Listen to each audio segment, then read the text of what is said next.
Қайырлы күн баршаңызға. Бүгін біз сіздерменен кереметтей ас дайындайтын боламыз. Бұл асымыз бізде қуырылған манты, яғни қошан деп аталады. Ол үшін бізге керегі пияз, сәбіз, фарш, қолдан тартылған дайын фаршты сатып алдым мен 2 килограмм.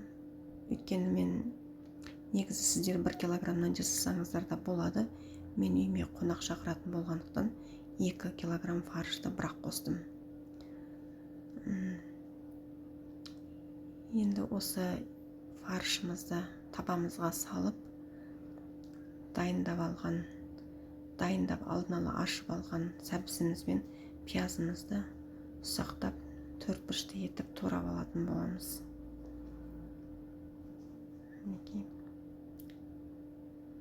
Барлығын ұсақтап, төртбұрышты етіп турап шығатын боламыз. Отбасыларыңызға ұнайды деген үміттемін, сенімдемін. Біраз уақытты алады, кішкене жұмысы көбірек, бірақ ақтайды. Тамақтарыңыз өте дәмді, өте тәтті болып шығады. Осылай барлығын ұсақтап аламыз.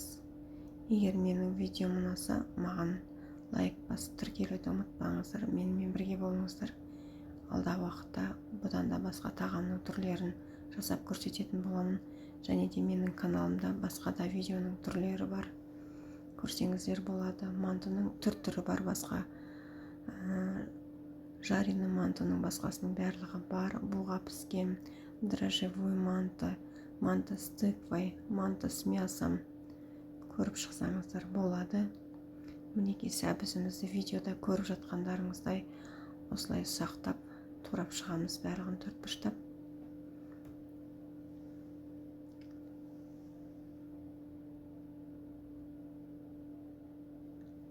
Маған тіркеліп, лайк басып, қолдап кетіріңіздер, комментарий жазыңыздар. Алдағы уақытта қандай тағам түрімен бөліскенімді қалайсыздар, қандай тағам түрлері ұнайды, жаза кетіңіздер, жасап отырыңыздар. Сіздер де жасап көрсеңіздер болады. Описанияға бір рецепттерін жазып өтетін болам. Өйткені менде мына жерде 2 порцияға арналған рецепт. Өйткені мен 1 килограмм сәбіз бірақ қосам бұл жерде. Сіздер 1,5 килограмм сәбіз қоссаңыздар болады, 1 килограмм фарш қоссаңыздар болады. Өздеріңіздің қалауынша морт сәбізді картошкамен алмастырсаңыздар да болады. Бірақ картошка көп майды сораттықтан ол жерге кішкене май қосуға тура келеді. Мен бұл жерде майды аз қосатын боламын. Енді қамырымызды илеп аламыз. Салмасын дайындап алдық, және енді қамырымызды тұзымызға, жылы суымызға тұзымызды қосып, әбден ерітіп аламыз. Бұл жерде менде 400 грамм ұн алдым. Жылы суымызды осылай құйып, жақсылап қамыр илейтін боламыз. Өте қатты емес, өте жұмсақ емес, орташа түрде қамыр илейтін боламыз. Бірақ кішкене қамырларыңыз қаттылау болсын. Өйткені 2 рет тындырып алатын боламыз біз.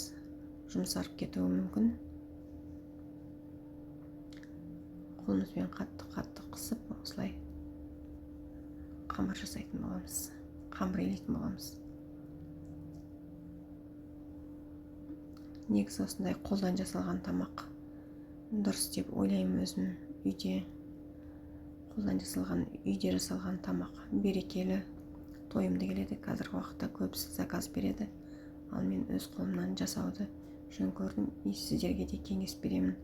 Балаларыңызды өз қолдарыңыздан жасалған тамақпен тамақтандырғандарыңыз жөн деп ойлаймын. Міне біз нанымызды өстіп, қамырдың иін жақсылап қандырамыз. Әбден илеп. Сосын барып бетін жауып 10 минутқа тындырып қоятын боламыз.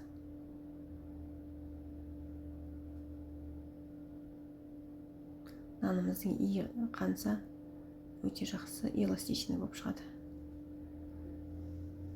Міне біз салмамызды дайындап жатырмыз. Турап алған сәбізімізді барлығын қосып аламыз. Бұған міне 10 минут аралығында өтті. Енді 10 минуттан кейін нанымызды өстіп тағы да бір басып, тағы да тындырып бұға жіберетін боламыз. Тағы да тындырып қоямыз. Иінін өстіп әбден қандырамыз. Бетін жауып тағы 10 минутқа қалдырдым. Енді салмамызды араластырып аламыз. Пиязымызды қосып, дәмдеуіштерімізді қосып, барлығын жақсылап араластырып шығамыз. Бұл жерде дәмдеуіштерден мен тұз қостым. Негізі сіздер бір порцияға бір қасық қоссаңыздар болады. Менің етім тұз алмаған. Мен 2 қасық тұз қостым фаршқа. Және де қара бұршымызды қосып алатын боламыз.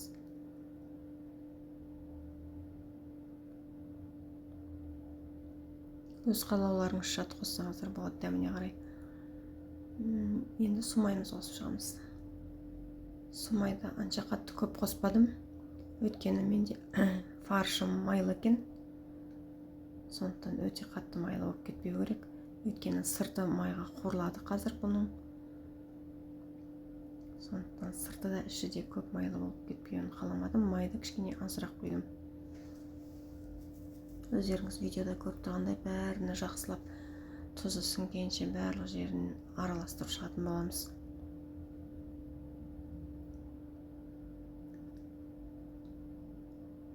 Жасалу жолы кішкене уақытта алады, кішкене қиындау болады, бірақ та астарыңыз өте дәмді болып шығады.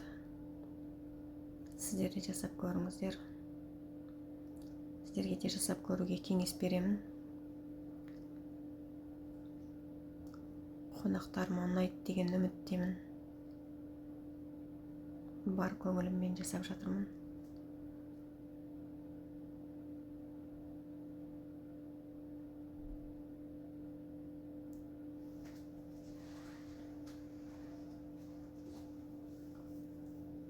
Әбден араластырдым, өйткені тұзы сіңіп барлық жеріне бірдей болу керек.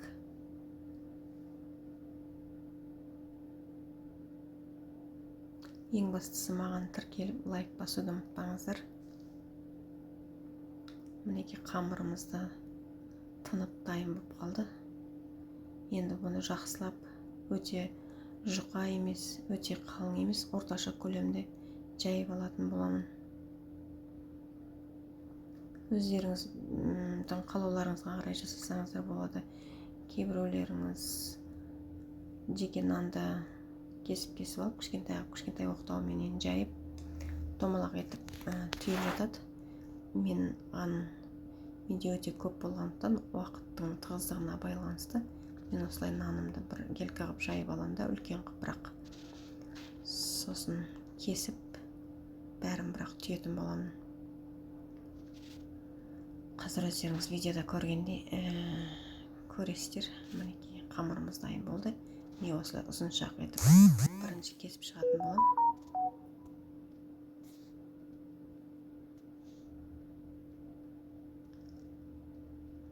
Мінекей.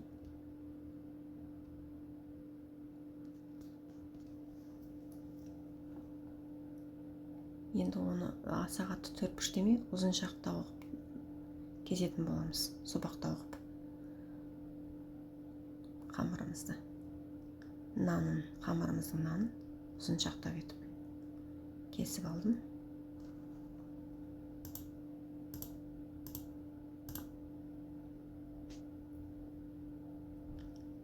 Міне бір нанымызды алып түйіп көрсетіп жіберейін сіздерге. Осылай фаршымызды салып аламыз. Сосын қиғашынан алып, ұзыннан тұрған жерден көлденеңінен аламыз да. Тігінен емес, көлденеңінен алып, екі жағын саусағымызбен бүріп түйетін боламыз. Міне осылай айналдырып түйіп шығамыз.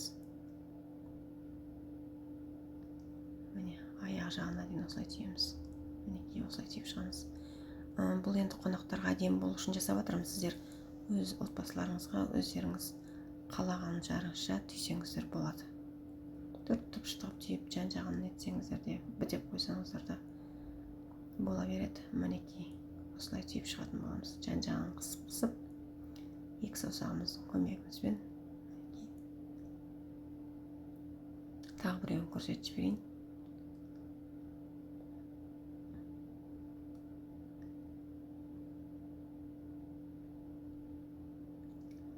Мінекей саусағымыздың көмегімізбен түйіп аламыз. Кереметтей болып шықты. Нандарыңыз өте жұқа болып кетпесін, бұл жерде айтылатын бір зат. Мінекей барлығын түйіп алдық. Нанымызды өте жұқа қылмау керек, өйткені асты тесіліп майға салған кезде шашырайды.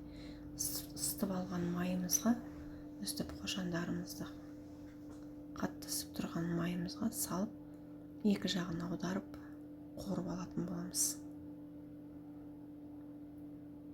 Қызартып қуырып аламыз.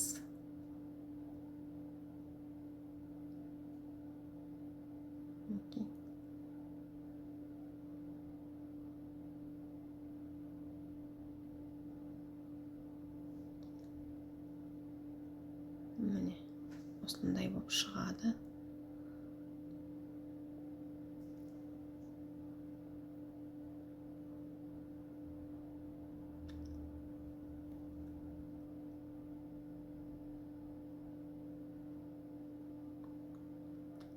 Мінекей қуырып алдым, екі жағында бірдей қызартып. Міне манта варкамызға салып шықтым. Арасын алшақ етіп қоямыз. Пісіріп шықтым. 30-40 минуттың көлемінде міне дайын болған қошандарымызды салып, ұсақтап, укропымызды турап, үстіне сеуіп, қонақтарымызға ұсынатын боламыз. Сіздерде жасап көруге, сіздерге де кеңес беремін. Отбасыларыңызды қуантыңыздар, дәмді тамақ жасап, өздеріңізде қуанып жүріңіздер. Ас болсын, сіздерде жасап көріңіздер.